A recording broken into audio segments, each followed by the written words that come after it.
Hey, what's up, gamers? I'm Victor Lugo, EA Sports MMA designer, and it's time to learn and master the clinch. There are several reasons to use the clinch. Let's talk about the stand-up first. You can use it to gain control of your opponent and eventually take them down, which is ideal for grapplers. You can use it to deal out some heavy damage with knees and punches, which works well for Muay Thai or brawler style. Or you can clinch to stop the momentum of an opponent that is overwhelming you with strikes. This is a strategy that works for everyone. Use this strategy often to protect yourself from opponents that are very aggressive strikers. I like to do this following a slip punch to avoid getting hit while attempting to clinch. Now there are 3 clinch positions you can get into: Muay Thai, over-under, and double underhooks. If you want to keep the fight on your feet, I recommend the Muay Thai clinch. If you manage to get your opponent into this position, the most important thing that you need to know is be patient. Don't just throw punches to throw punches. The second thing you need to know is that you need to be prepared to defend your opponent's takedowns or transitions. You should begin your clinch strategy by driving your opponent into the cage. In this position, it is impossible for your opponent to take you down. With your opponent firmly against the cage, it's time to get into striking.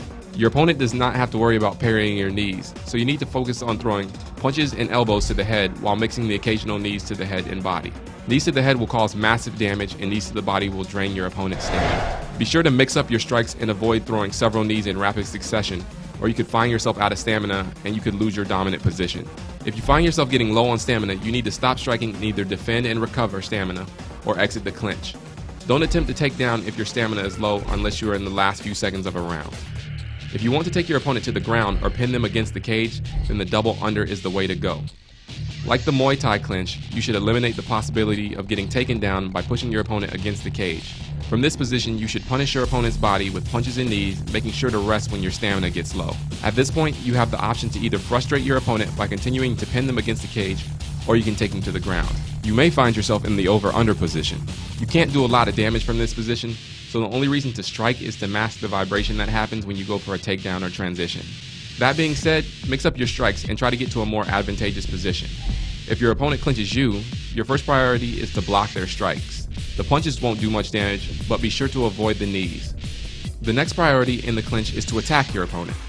This will earn you points and lower their stamina, making it easier for you to perform a takedown or transition. Occasionally, you and your opponent both want out of the clinch, but you keep denying each other's escape attempts because you fear that it may be a takedown or transition. In this case, you can hold the fake button and deny.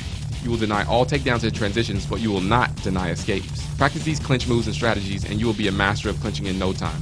Thanks for watching. Later, gamers.